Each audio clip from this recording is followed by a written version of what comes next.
Welcome to the HackerSploit podcast. Welcome to the podcast, everyone. Today I am with Barrett Brown, a journalist, activist, and the founder of Pursuance. So he has written for various publications, including the Daily Beast, Vanity Fair, Huffington Post, and The Guardian, to name a few. So if you could go ahead and introduce yourself for those of us here who haven't heard of you, or this is the first time they're hearing of you. Yes, so I'm a journalist. My profession was that of a journalist. As I got a little bit older, around 2008, 2009, I became increasingly disenchanted with journalism. It was not, in my mind, fulfilling the kind of change and the negative feedback effect that it's supposed to play in a republic, especially a complex one. And so I became more and more interested in activism, something that I previously had no interest in whatsoever. I had seen some rather extraordinary things coming out of the anonymous movement, for instance, their Church of Scientology campaign, which was very effective and very original and novel. And I started writing about them, and eventually I was approached by one of the sort of key figures in that community and asked to come help with the Tunisian Revolution, which several anonymous participants are actually Tunisian nationals who were heavily involved in that. So worked on that for a while. We got into this bizarre running conflict with the U.S. government over that and over the surveillance of our work by government contractors, and things proceeded from there. I started specializing in crowdsourced research of these sort of illicit, privatized intelligence contracting firms, and eventually went to prison over it. And now I'm out and starting something called the Pursuance Project. All right. So when it comes down to your role with Anonymous, many have coined you as sort of the face of Anonymous. What do you? What's your response to that?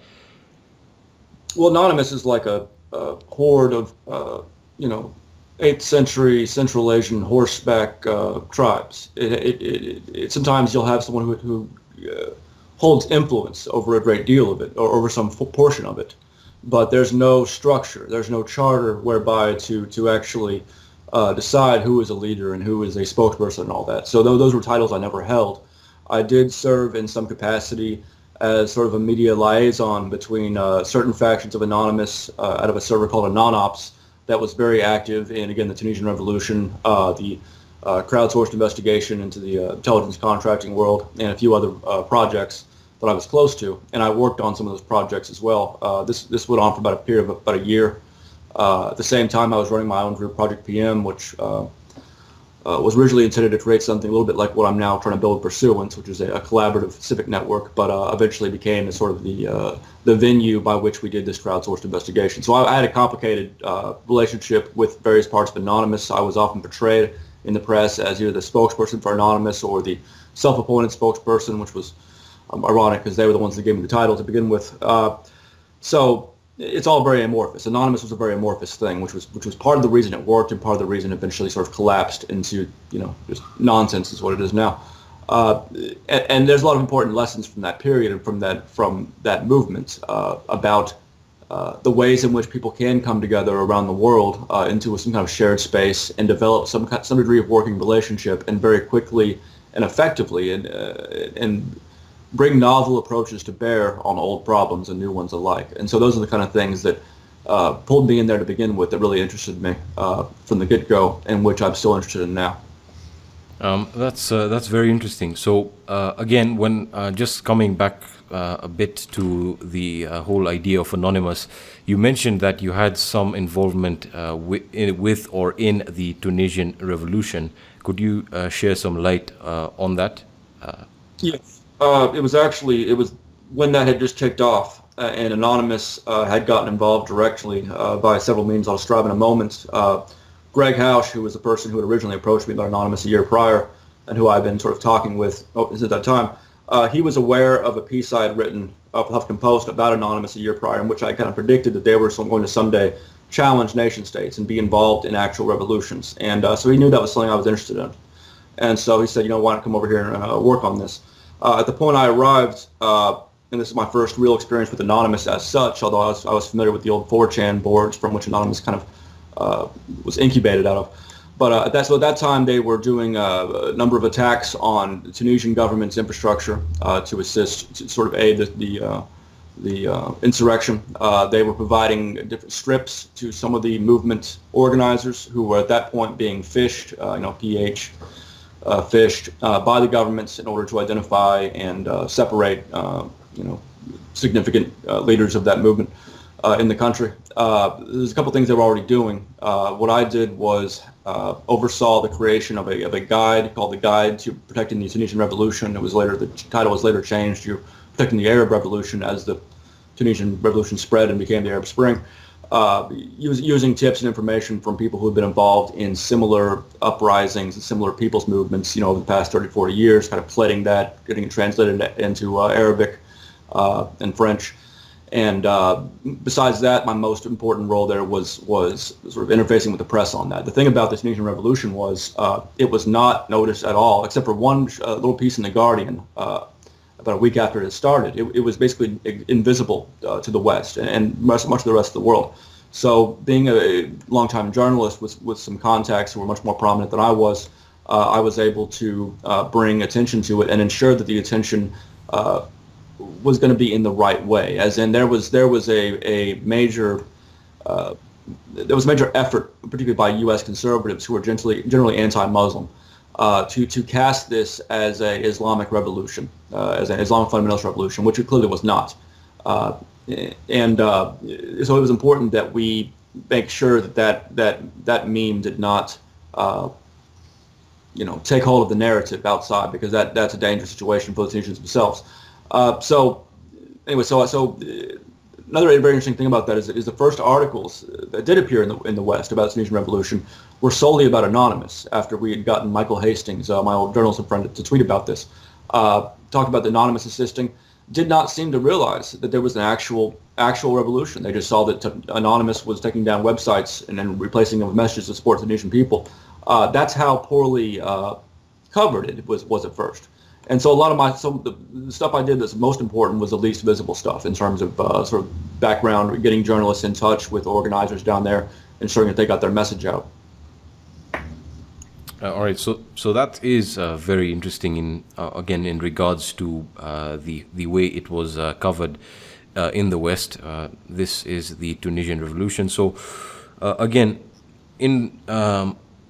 in terms of your involvement with Anonymous during the Tunisian Revolution, were there reports of you supporting them in any way, in the sense that you were using, for example, as I've just been checking around, the whole idea of leaking emails that were hacked later on? Well, that was something that happened very organically.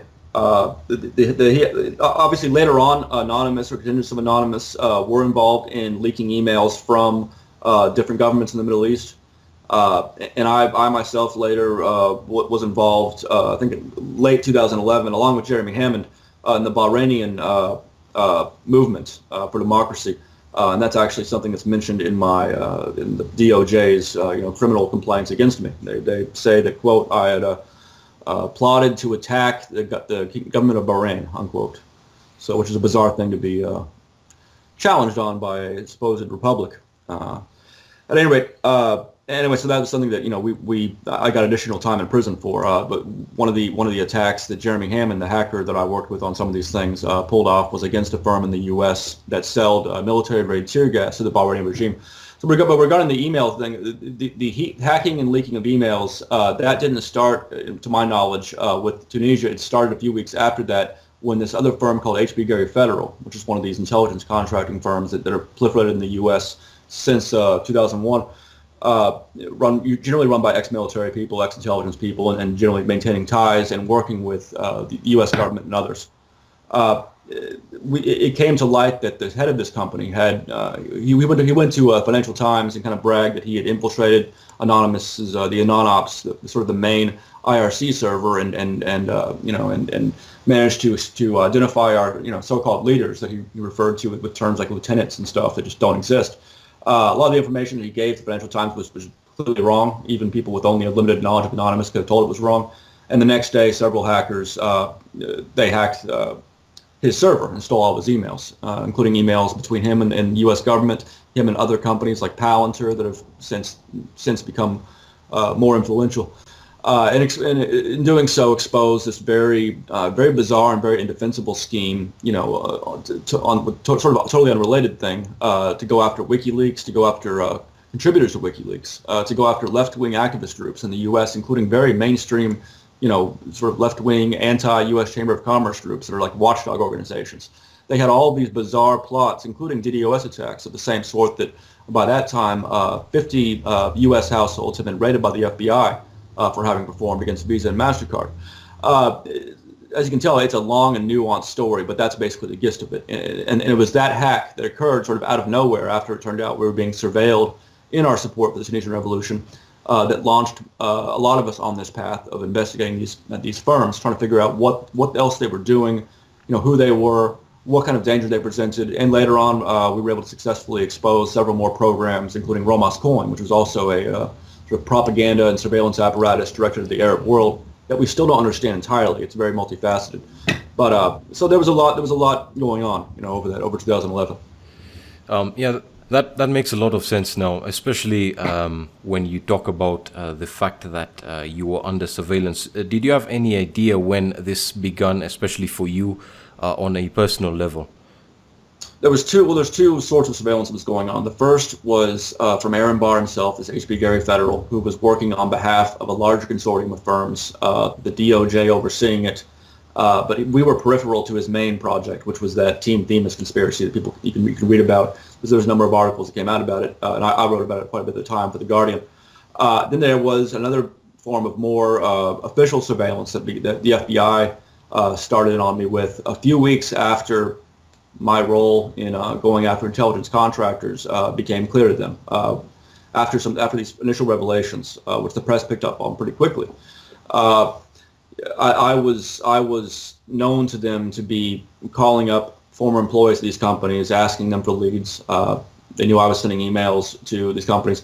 The CEOs of these companies saw me, just as Aaron Barr did in his notes and his conversations that were later leaked, as someone who was very much beating the drum, in words that one of those CEOs later used in another email, for a conflict with this industry. They also knew, because they now had access to my email through the FBI, that I had been giving tips to other publications like Bloomberg Businessweek about firms like Endgame Systems, which they later wrote about, and which was also involved in this Team Themis thing.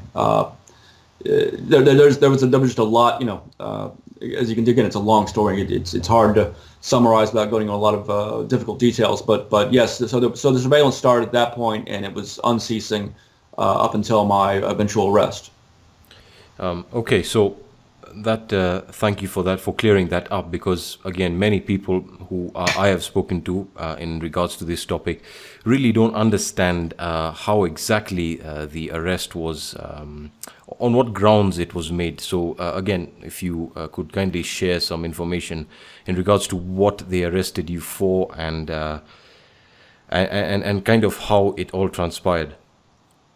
Well, that's good of you. Actually, most of the supposed mainstream journalists in this country, in England, they just they don't understand it, but they just guess something and write it down and print it. So it's good that you're interested in asking specifics. That's unusual. So what happened was, my first contact with the FBI as such was on March 6th, 2012. It was the same day in which they had given Fox News an exclusive announcing that a major anonymous hacker that I had worked with from time to time, Sabu, whose real name is Hector Monsegur, had been turned by them, was working for the FBI, had been for the past 9 months. He had been secretly raided, he'd been identified and raided and threatened with 100 years or something like that of prison time. And, it was between him cooperating with them and being able to take care of a child that his family had sort of bequeathed to him. So he was in a difficult position. But at any rate, so that came out, and meanwhile they were carrying out raids and arrests in England, the U.S., and I believe possibly elsewhere on that day. I was not arrested that day. I was raided. They served a search warrant. Michael Hastings later published that at BuzzFeed. People can look at it. The search warrant is very telling. It really explains what this is all about. The search warrant lists H.B. Gary, which we've mentioned as that firm that we exposed, their criminal activities with the DOJ. Endgame Systems, same thing. Endgame Systems also had to eventually changed their business practices, or at least claimed to, after that Business Week piece came out. It showed that they were secretly collecting backdoors and 0 days across the world, including in U.S. allies like airports in France. Things that were very, very bizarre undertaking. That was listed on my search warrant. The echelon2.org website, which was the wiki on which my group Project PM compiled our crowdsourced information that we and Anonymous and Telecomics and other groups had found out about these companies. Project PM itself, the group in question, Impregard, which was another sort of FBI overseen business alliance security deal that I hadn't really been involved in investigating at that point. But anyway, so that's what they were after. And the search warrant, the secret search warrants that were filed, unbeknownst to me and that were made public during my ongoing case, that shows, this started after HB That's what this is about. Later on, they appear to have decided that it was not be wise to discuss HB in any court setting. It's not something that HB would have wanted. It's not something they would have wanted. It's not something that have resulted in any kind of conviction for me. On the other hand, it would have forced a lot of attention to these companies and what some of the things that they have been doing to me in retaliation as they're working with the FBI. It was again a very crazy ordeal. But I was later charged with this Stratfor hack, which had been carried out again partly by Jeremy Hammond, partly by originally by this group of random criminal hackers who passed the hack on to other people, who eventually got it to these anti-sec people, sort of associated with Anonymous, and also by Sabu, the fellow who had been working with the FBI at the time. So there was a hack on this company, Stratfor, which is another firm that does this intelligence contracting stuff. In this case, one of the things that came out of the emails taken from that raid, one of the revelations was that Stratfor provided, was committing espionage against activists in Bhopal, India, spying on them on behalf of Union Carbide, which of course wanted to sort of keep an eye on those people who might, want Union Carbide to pay more money for the people they killed and maimed in the 80s. Just crazy, indefensible stuff. Once again, other interesting revelations. At any rate, and those emails were eventually given to WikiLeaks. But so they charged me for copying and pasting a link. I had copied a link that Jeremy Hammond had pasted in one of the Anonymous chat rooms, and I pasted it into my Project PM chat room, thinking it was some of the emails, and it wasn't. It turned out to be credit card numbers, and the transcript shows that I didn't know, that I asked after I pasted the link, well, what was in that? And it was, filed some of the customer credit card numbers, and I didn't open it. The government's own forensics people showed that, just like ours did. Never used any, never encouraged anyone to. The credit card numbers were already being used by Hammond and whoever else had control of them from the original criminal hack, well before I had copied and pasted the link. But I was eventually, I was charged eventually with that linking in 22 years minimum prison on top of everything else I was charged with, which was threatening an FBI agent, which I did in English, in common English understanding. I did threaten that FBI agent because he was going after my mother, but I did not threaten him legally in accordance with the actual American statutes for threats, which requires that you that requires that you make an imminent threat against someone. It's not a conditional. You have to say, I'm going to kill you, if blah blah. Which is not what I said. I said I was going to investigate this guy. I was going to investigate his family in the same way that Aaron Barr had threatened to investigate activists for his clients in the DOJ. So there's a whole. It's understandable. There's a lot of confusion around my case because it's been reported in different ways. Different aspects have been, different aspects have been highlighted. In some cases, even when they're gotten correctly, there's more to it. It's hard to fit it all in a single short news article. But the bottom line is that this was retaliation. It was recognized as retaliation by the New York Times, by the Washington Times, by pretty much every observer, journalistic groups like Reporters Without Borders, who reduced the U.S. press ranking like 11 points that year, and partly because of my case. Everyone knew what this was about. This was about retaliating against me for my ongoing exposures of government-linked operations, many of which were illegal. All right, so that's very, very interesting. And of course, one of the most interesting things for me is when you talk about you being under surveillance. Again, could you shed some light on what type of surveillance, and if any, that you could specify? Were they ethical by the people doing them, or could you maybe share some light on that? What types of surveillance they were doing, whether it be digital or physical? It seemed to me mostly digital, and of course I can only comment on the parts I know about, and I know two things. One of which is that they did go to a judge and legally got a search warrant. Now they did that by providing them with information, the judge, that was false and demonstrably false in some cases, and in some cases was crazy. As in one of the ways they got a search warrant was by pointing out that I had made a phone call to In-Game Systems, one of these companies that had been spying on us, and I'd asked them, hey, why are you spying on us? And they put that in the search warrant, and the judge didn't seem to find that suspicious. That would be something that the FBI would need to investigate me for. But anyway, so they had search warrants, and we know the exact dates of that. I found out, while I was in jail waiting trial. And then beyond that, I don't know what else they may have done informally. The thing about this, the DOJ in this case and the FBI in this case, was that in addition to those things, they also surveilled my donors to my legal defense fund. And there's some articles about this people can see. It's another very interesting issue that they later got sued over. They subpoenaed WePay, which is some crowdfunding site, and demanded, and not with a real subpoena, and outside of the normal, mechanics of this thing, they demanded all information about everyone who donated to me, which was very unusual. And that later came out, and a judge in Southern California let that thing proceed. They went and argued. Basically, they tried to explain it, tried to say this was not malevolent, that for some reason they needed that information. The judge saw they clearly did not need that information. It was very bizarre. They had originally tried to seize that legal defense fund from me too. So my point here is that in addition to whatever normal techniques that the FBI, which FBI almost always violates its bounds. I mean, it's not a very law-abiding organization, regardless of what people are saying now that it's thankfully going after Trump. It doesn't make it any better still.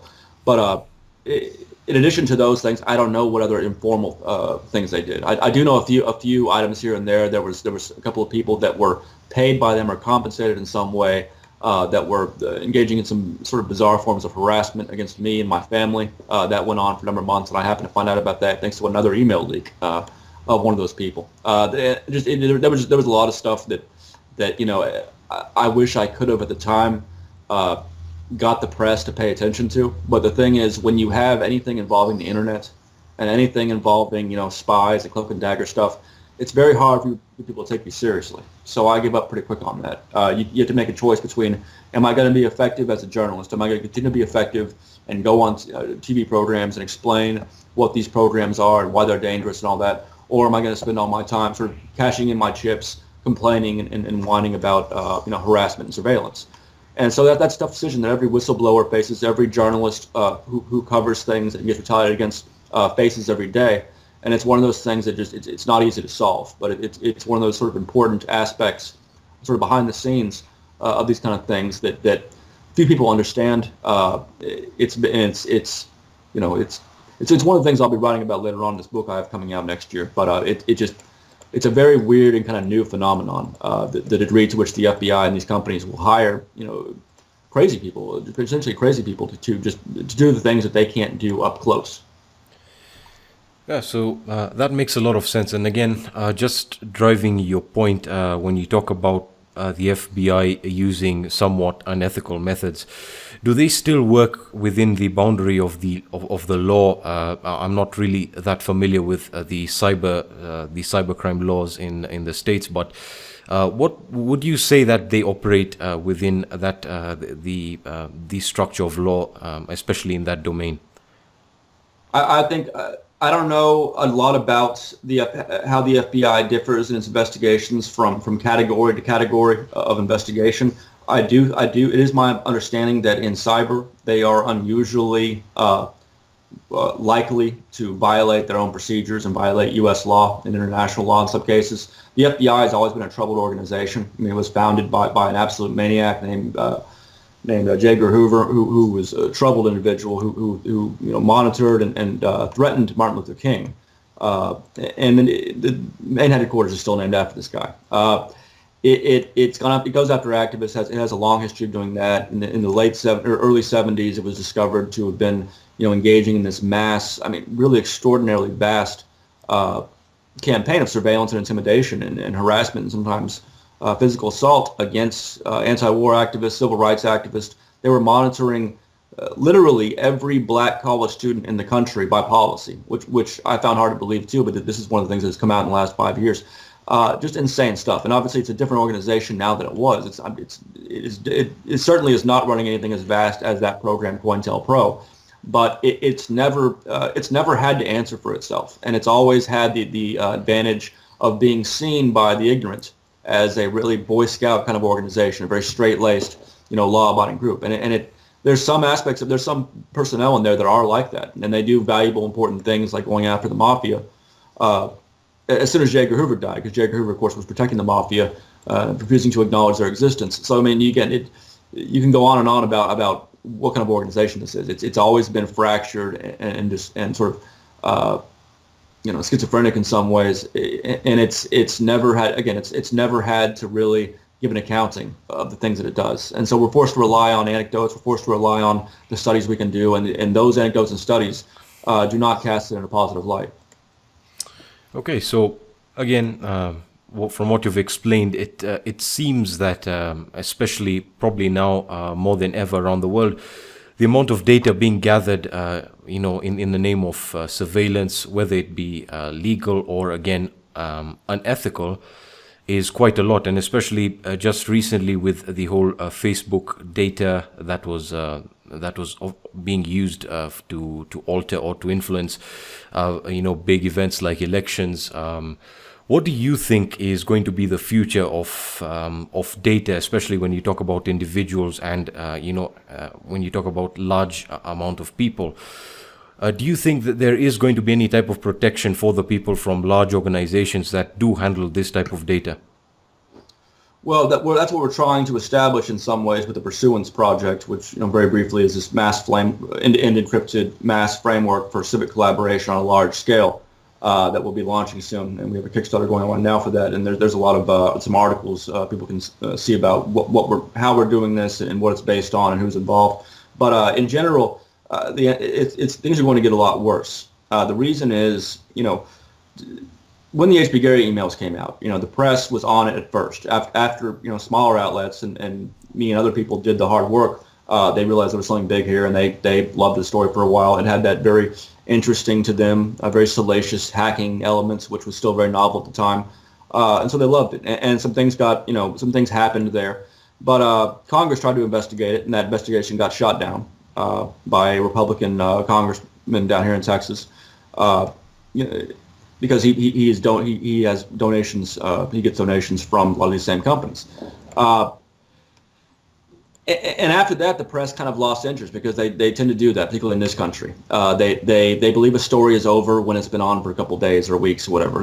It's not when it's been solved or when we've come to a place where the story has actually achieved anything. It has nothing to do with that. You have a lot of careerists. You have a lot of people who are incompetent. A lot of people who don't really understand what they're doing in the press. And there's, just like with the FBI, they don't have to really give an accounting to anybody, and that's kind of the problem. So without that. Negative feedback of a cogent and attentive press that can sort of cover things to the logical conclusion, it's going to be very, very difficult to shine a light on even just the things that are already out there that we've already exposed. Things like persona management, which involves the fabrication of fake online people that CENTCOM later had to admit to doing after it came out of these same Благодаря emails. That's something that given what everyone now realizes about the use of bots, real simple sort of just basic bots on Twitter and stuff like that. That's something that can be a very powerful tool for disinformation.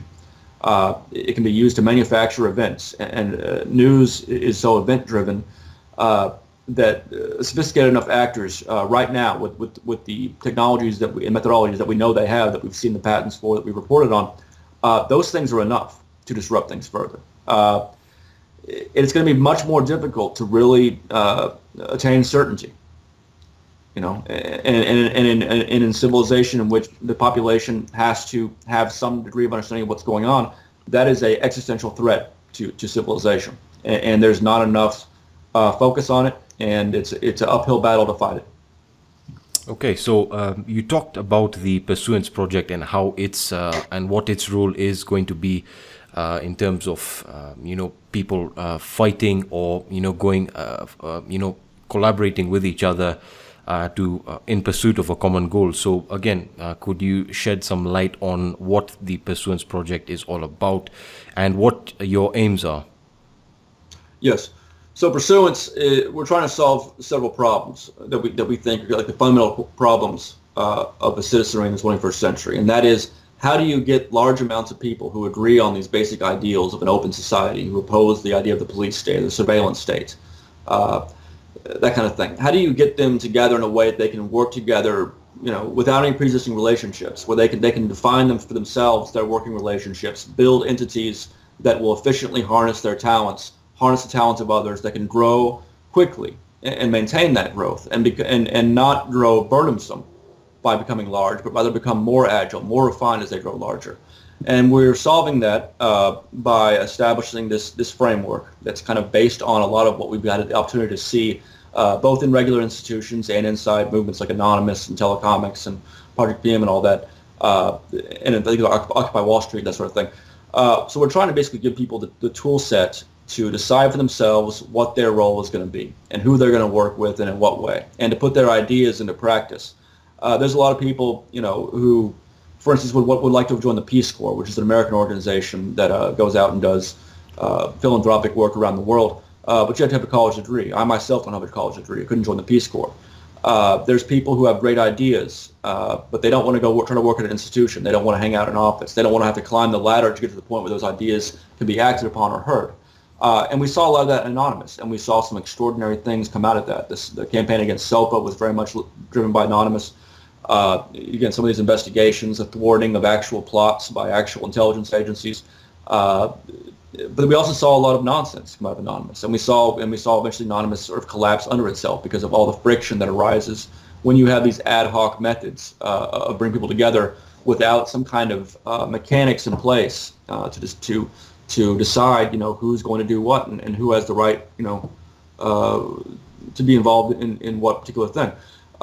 So our solution is basically just to first of all create an encrypted, secure space, which right there, if you give people an encrypted space to organize people, you've already solved a lot of problems. There's people across the world that we've worked with, that we've just met with, some in Toronto, or some of our people did at a conference there, for Arab reformers, for instance, who were telling us, if you just give us an encrypted software that we can use to organize people, that's all we want. All these other features are great, but that's what we need right now, because it's a matter of life and death in many places. And elsewhere, it's a matter of staying out of prison.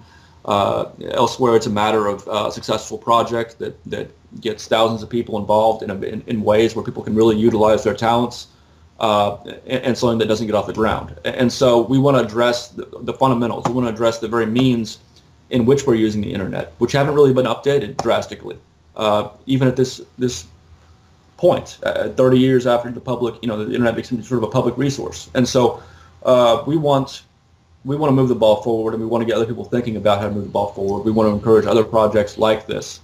And it's inevitable that these things will come about. It's the next logical step among people who are maybe not nationalistic. Maybe they're more interested in certain values. Maybe they have more in common with someone in Beijing than they do down the street. Those people should be able to work together and to pursue important issues, from large to small, across the board. Journalists should be able to get crowdsourcing research, which has been proven effective over and over again, especially compared to the kind of nonsense that qualifies in U.S. news reporting.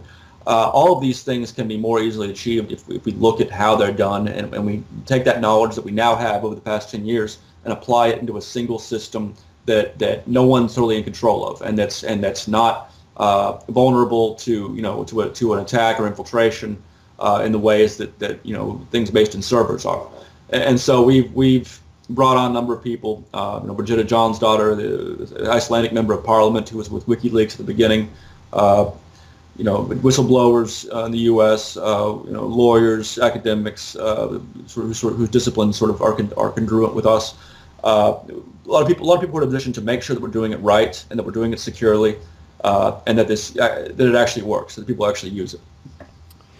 All right, so that's something that's really awesome, and of course, after having quite a good look at the website and understanding how the system is going to work, the one question I do have is, what do you think of the conventional methods of, let's say, encryption of your traffic when browsing, or the hiding or kind of the changing of your identity when it comes down to IP addresses with a system like Tor, for example?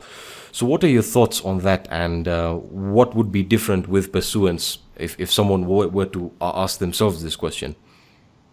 We have some very specific answers to that kind of thing, as well as sort of the actual specs up on GitHub. It can be reached through our website at pursuanceproject.org.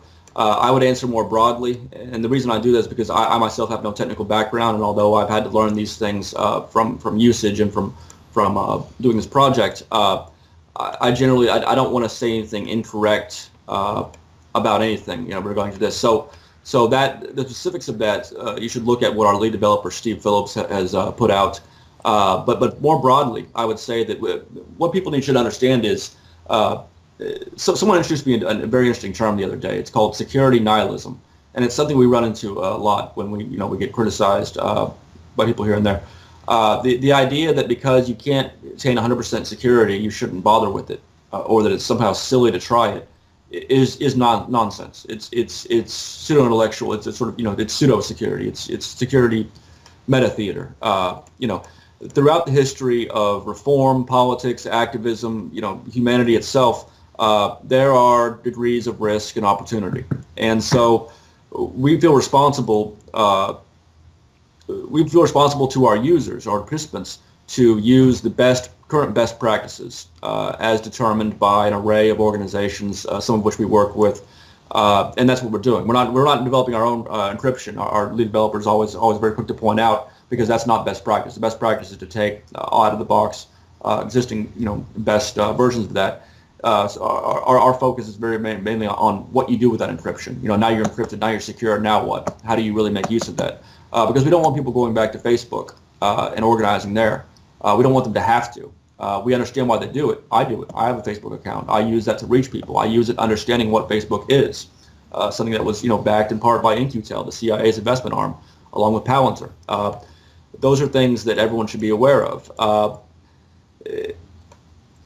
Ultimately, security is one part of the equation. The other more important part is, what are you doing with security? It's wonderful to be secure, and we're providing it the best we can of Pursuance. But beyond that, anyone who walks into something like this, who does anything that rubs up against a powerful interest, has to be aware that there's no such thing as 100% foolproof security. That's true in real life activism. It's true street organizing. It's true in journalism. It's true on anything online. All we can really do is make it more difficult for a very concerted, resourceful actor to gain valuable, actionable information from the things that we do. But we have to do those things. That's more important than avoiding the infiltration. Definitely well said. So, again, this is something that's really exciting after taking a look at it. And I'm sure the people watching this will also have a very keen eye for this. So, again, when it comes down to, again, just reading off your page, we're talking about engagement with Pursuance. What type of individuals are you looking for, or what type of engagement are you kind of looking for, or what exactly do you want? Anyone who agrees that an open society without so we have this sort of set of ideological requirements that we ask people to ascribe to if they join the system. Now we don't investigate people or interrogate them to make sure they have the same definitions as we do. The purpose of the requirements is to show this is not a content neutral system. We're not trying to empower everyone. We're not trying to empower cops or fascists or that sort of thing. We're trying to empower a broad section of people who believe in the open society, who oppose the police state, however they understand that term, who oppose the drug war, however they understand that term, who ascribe to the rights of human beings to engage in marriage, regardless of who they are. Those are some arbitrary values that we all agree on and that we kind of put forth as guidelines. And so anyone who ascribes to those things and wants to be involved in their civics, aside from or apart from what they're already engaged in, you could work for an NGO, you could do volunteering work, you could vote, you can do that. That's great, and people should keep doing that because these systems still exist. We're trying to build a supplement to that, a sort of parallel network, scaffolding around the building of state. If you have a building that's in disrepair. It may be collapsing in some parts. Maybe it needs a paint job as well. You don't have to. Everyone doesn't have to agree on what the building should ultimately do with it. To start building scaffolding around it and get started on those parts that you do agree on, and that's basically what Pursuance is. So to that end, anyone, there's certain kinds of people with backgrounds in activism, journalism, research that we always love having. But anyone, any clever person who's honest and feels that they have a duty to maintain the kind of the levels of civilization, the levels of freedom that we still have, who feel that way because they know how much of what we have in that regard was provided to us by people who came before us. Those people who are bothered by the lack of an action right now, we want them to be able to come into something safely, securely, and effectively and get to work on these issues. In some of the ways, sometimes in ways that we've kind of pioneered in the last 10 years with some of these online movements, sometimes in more traditional ways. NGOs, a lot of nonprofits are joining up. Some of them are partners on this. They'll establish these presences in the Pursuance system to better make use of their constituents, of their supporters, beyond just asking them to sign a petition every couple of weeks via an email, to really make use of these people who want to see things done. It's a question that it's such a fundamental question that we think it's worth solving first, and of how to do that, of how to bring people into this community, into this sort of civil structure, and let them decide for themselves based on consent and association, who they are in this society and what they want to achieve and how they're going to do it. And we know that there's a lot that can be done via the internet. We also know that if we thought up these things, 10 years ago, imagine what 80,000 very capable individuals and maybe 100,000 more not that capable individuals could think up and experiment with and achieve if they're given the ability to do so. All right, so yeah, that definitely makes a lot of sense, and of course, hearing it from you, ideologically, what this is all set up to be and what it's going to become. You also mentioned that you have Pursuance on Kickstarter, so where can they find this? Or I'll actually be posting the links on this podcast and on YouTube. So if you want to check out the Kickstarter, you can. And is there any other way that they can support you directly, or maybe through any other type of portal? Yeah, I mean, they can also donate their Bitcoins on our website. If you go to pursuanceproject.org, there's a donations page. But in addition to that, we've got about 1,900 people that have signed up so far to participate, 1,900 people and organizations. And so when we launch, we're going to have a very good, starting ground, a seed of people who will start building pursuances, and themselves will invite in more people, and they'll invite in more people, et cetera. That's how it will grow in the main. But we want more organizations. We want more individuals who have some skill or energy or information to come in here, to sign up at our website, pursuanceproject.org, sign up to be notified of when we launch, and tell others that they think might be interested in this as well. This is not for everyone. There's a lot of people out there who are not early adapters, who aren't interested in doing thinking through better ways of doing things. But there are plenty that do, and we want all of them essentially. And over time, we'll have an opportunity to get more of them. But right now, the better population we start with, the better this will grow.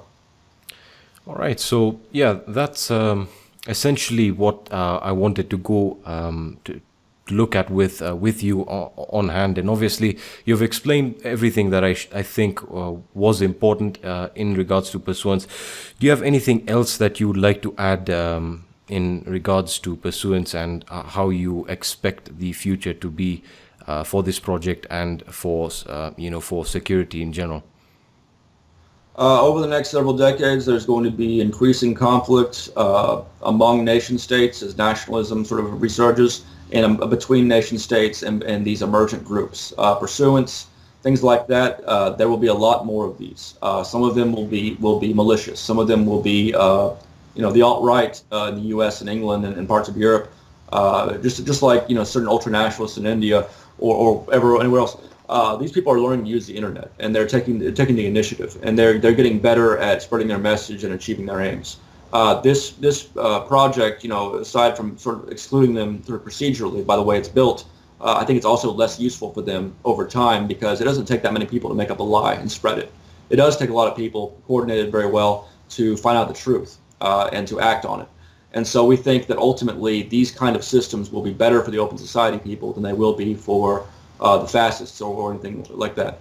But there will be a lot of bizarre conflicts. They'll be hard to imagine now. They will take strange forms. They will grow out of these generations that are being raised on the internet and whose brains are essentially wired differently than previous generations. You and me are probably, we're among the last generation that probably grew up, as children before the internet was heavily existent, and then came of age, continued as it, came to be. And so that's done for. Everyone, in the West and most of the developed world and increasingly elsewhere will have that as part of their lives. And as that happens, we want to be ready. We want to be ready for whatever comes of that. That's the main argument for Pursuance, is that we are entering very uncertain times. And that's something that no one can doubt anymore. And so having a system, having a network, a formidable network that can grow and eventually take on new tasks for itself and eventually confront criminalized institutions, that's important to start building now. All right, and before we end this, you did mention something very interesting when you talked about the rise of nationalism. What do you think has given a rise to this, especially now more than ever, after, you can say, a period of when individuals looked at society differently? What do you think has given a rise to this? And of course, you also mentioned that internet is going to be kind of the tool that will be used for collaboration and obviously for pushing these nationalistic ideas forward. I'm not exactly sure what the causes are outside of the U.S. Even in the U.S., it's sometimes a little confusing to figure it out, trace it back. There are some sort of elements there that are clear, that are more obvious than others. Some of them have to do with particularly conservative whites in this country who see themselves more and more the minority, and that makes them defensive, and they're more likely to. But the U.S. Has always had a very troubled population. It's always had a large portion of people who are very open to crimes beyond imagination for different reasons, for religious reasons that they don't consider to be malicious, national security reasons. That's always been the case. There was a degree of decorum. There was a degree of control by the sort of establishment that was largely imperfect and oftentimes part of the problem, but that at least kept things within a certain limit. And that establishment has lost power in part because of the internet. And so it's because of its failures in various respects, and because of its devastating failures to the rest of the world in many cases. It has left the door open, and it's left the door open not just to those of us trying to replace it with something better and freer and more responsible, but with those trying to replace it with something more along out of the Dark Ages. And so this is not unprecedented.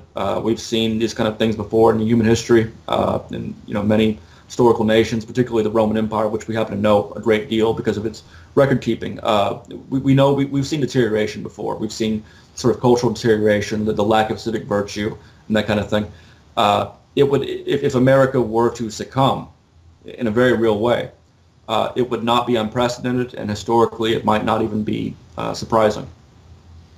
All right, so just before, again, sorry about that, but before we end, you talk about the breakdown or entropy, if you will, of society. Do you think that this will be again something very common that we'll be facing around the world, not just when we talk about the West, the general breakdown and the rebuilding of society? Well, it's very possible that a larger portion of the East may pursue a sort of authoritarian, kind of structured capitalism that will ultimately be capable in some ways of responding better than in more democratic nations to certain things. But in doing so, they obviously fall into the same trap as any authoritarian population does.